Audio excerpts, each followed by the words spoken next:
The wind howled across the jagged spine of Glacier Peak, a sound that had terrified settlers for a century but sang lullabies to Silas. Silas wasn't a man, he was a timber wolf, the alpha of the last untouched pack in the lower 48 states.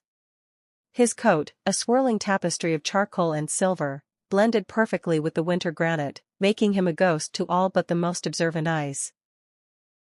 In the vast wilderness of Washington state, where the air bites sharp and clean, Silas led his family through a world that was rapidly shrinking. To the south, the glow of Seattle pulsed like a dying star, encroaching on their ancient hunting grounds. Highways sliced through the forests like scars, and the rumble of trucks often drowned out the crunch of snow underpaw.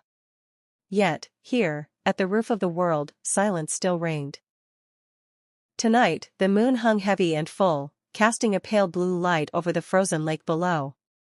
Silas paused on a ridge, his amber eyes scanning the treeline. Behind him, 3 yearlings tumbled in the deep powder, their yips echoing off the canyon walls. They were the future, the hope that the wild could endure despite the concrete sprawl creeping up the valleys.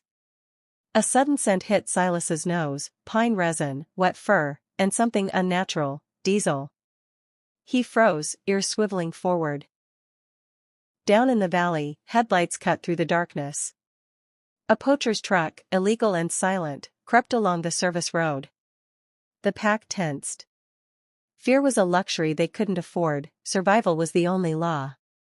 Silas let out a low, rumbling growl, vibrating in his chest. It wasn't a sound of aggression, but a command. Hide! The yearlings vanished into the shadows instantly, taught well by their mother. Silas remained visible, a solitary sentinel against the moon. He needed to draw the threat away from his kin. As the truck slowed, the driver spotted the massive wolf standing proudly on the ridge. The beam of a flashlight locked onto Silas, blinding and bright.